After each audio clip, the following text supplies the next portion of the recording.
You ever heard that saying, curiosity killed the cat? Well, today we're diving headfirst into a world where curiosity might get you more than 9 lives. We're talking about the baddest dudes on the planet, the gangs that make the hairs on the back of your neck stand up. We're going deep, man, into the belly of the beast to understand what makes these organizations tick, what drives them, and the havoc they wreak on the world. Buckle up because this is going to be wild. We're starting in Central America, a region marked by its stunning landscapes and rich cultural heritage, but also by its turbulent history and social upheaval. Here, amidst the chaos and displacement, a gang was born. A gang that would grow to become one of the most feared in the world. MS-13 or Mara Salvatrucha is not just any gang. These guys are the embodiment of brutal, their very name striking fear into the hearts of many. Formed in the 80s by Salvadoran refugees in Los Angeles, they were initially just trying to survive in a foreign land, seeking refuge from the Civil War back home. But survival in the harsh streets of LA turned into something dark, something vicious. The need to protect themselves evolved into a ruthless quest for power and control. They got involved in all sorts of criminal activities. Protection rackets, drug trafficking, you name it. Their operations became sophisticated, their reach extensive, but it's their violence that truly sets them apart.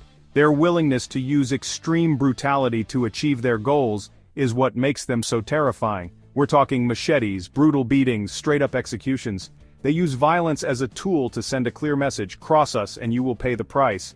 They wanted to send a message, and they did. Their graffiti and symbols are not just marks of territory but warnings to anyone who might oppose them. And it's not just El Salvador or the US anymore. Their influence has spread far beyond, reaching into Mexico, Canada, and even Europe. They've spread like a virus, man, with tentacles reaching into new territories, establishing their presence, and instilling fear wherever they go. They've got a grip on communities, using fear and intimidation to control everything. People live in constant fear, knowing that the gang's reach is long and their retribution swift. Governments have thrown everything they've got at them, but MS-13, they're like cockroaches, man, they just keep coming back. Law enforcement efforts have been relentless, yet the gang's resilience is astonishing. It's a dark reflection of our world, a reminder that sometimes the things we fear the most are born out of desperation and a need for power. The rise of MS-13 is a testament to the lengths people will go to when pushed to the edge. And believe me, these guys, they're hungry for power, their ambition knows no bounds, and their methods are as ruthless as they come. The story of MS-13 is far from over, and its impact continues to be felt across the globe. Now, let's hop over to the land of the rising sun, where organized crime takes on a whole different flavor. Japan, a country known for its rich culture, technological advancements, and serene landscapes, also harbors a darker side that many are unaware of. Amidst the neon lights and ancient temples, a clandestine world operates in the shadows. We're talking about the Yakuza, Japan's answer to the mafia, but with a twist. Unlike their Western counterparts, the Yakuza are not just about crime. They are an intricate part of Japanese society, with a history that intertwines with the nation's own evolution. These guys are steeped in tradition, with rituals and codes of conduct that go back centuries. Their origins can be traced back to the Edo period, where they started as groups of gamblers and peddlers. Over time, they evolved into a formidable force, with their own set of rules and a strict hierarchy. They see themselves as protectors, keepers of the peace, but don't let that fool you. The Yakuza often step in where the law cannot, providing a sense of order in chaotic times. However, their methods are far from legal, and their sense of justice is skewed by their own interests. Underneath that veneer of honor lies a ruthless criminal enterprise. They operate with a code of silence, and betrayal is met with severe consequences. Their influence extends far beyond the underworld, reaching into legitimate businesses and even politics. They're involved in everything from gambling and loan sharking to drug trafficking and corporate extortion. Their operations are sophisticated, often using legitimate businesses as fronts for their illegal activities. This duality makes them both respected and feared. They've got their fingers in all the pies, man, pulling strings behind the scenes. From the bustling streets of Tokyo to the quiet countryside, their presence is felt everywhere. They have a hand in construction, entertainment, and even the stock market, and they're not afraid to use violence to get what they want. Intimidation and brutality are tools of their trade, ensuring that their authority is never questioned. Their violent reputation is both a shield and a weapon, keeping rivals and law enforcement at bay. They're known for their elaborate tattoos, a symbol of their commitment to the life, and their willingness to sacrifice anything for the gang. These tattoos are not just body art, they are a rite of passage, a mark of identity, and a testament to their loyalty. They even have their own finger-cutting ritual, yubitsume, as a form of penance or apology. This gruesome act is a stark reminder of the severe discipline within the Yakuza. It serves as a deterrent for disobedience and a means to maintain order within the ranks. The Yakuza are deeply ingrained in Japanese society, a shadowy reflection of the country's complex relationship with crime and punishment. They are both a product and a contributor to the social fabric, embodying the contradictions of modern Japan. They're a force to be reckoned with, a reminder that even in the most ordered societies, darkness always finds a way. Their story is a testament to the enduring nature of organized crime and the perpetual struggle between order and chaos. Let's head south of the border now to Mexico, where the drug war rages on, fueled by the insatiable appetite for narcotics. This is a land where the stakes are high and the players are ruthless. The Mexican border is a front line in this ongoing battle, a place where law enforcement and drug traffickers are locked in a deadly game of cat and mouse. The rugged terrain and vast countryside provide the perfect cover for smuggling operations, making it a constant challenge for authorities to keep up. And at the heart of it all is the Sinaloa cartel, a ruthless organization that makes billions of dollars pumping poison into our veins. This cartel is not just a criminal enterprise, it's a well-oiled machine with a reach that extends far beyond the borders of Mexico.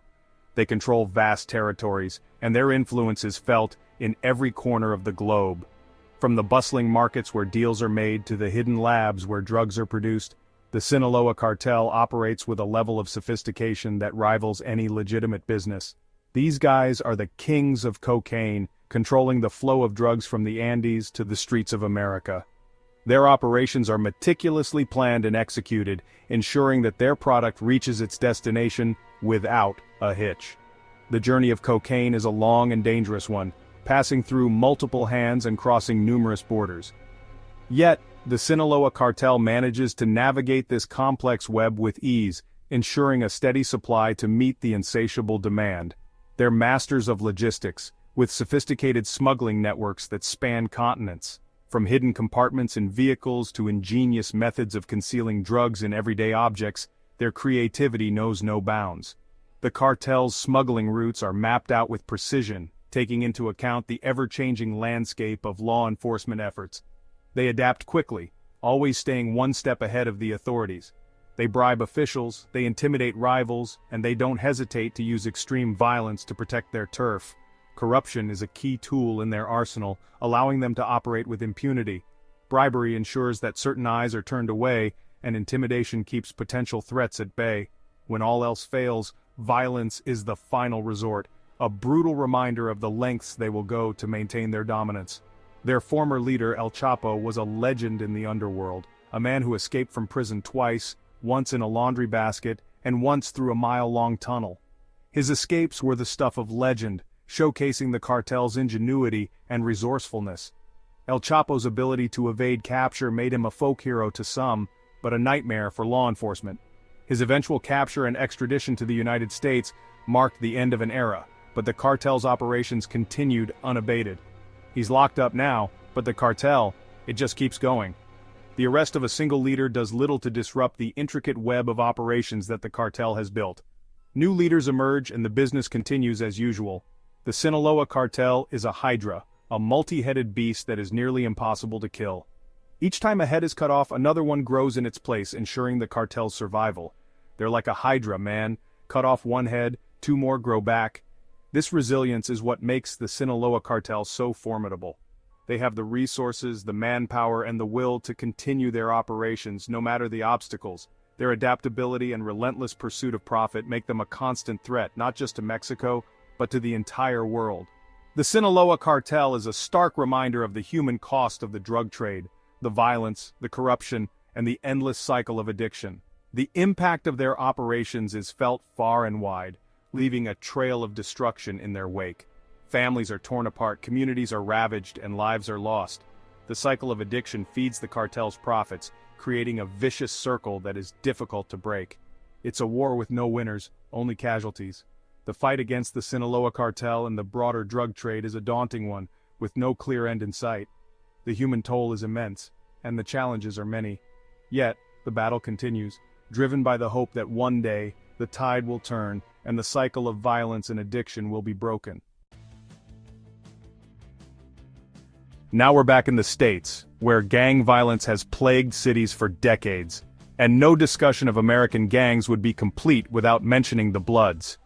Born in the streets of Los Angeles in the 70s, they were originally formed as a form of protection against the Crips, their arch-rivals. But what started as self-defense quickly morphed into something far more sinister. The Bloods became involved in drug trafficking, extortion, robbery, you name it.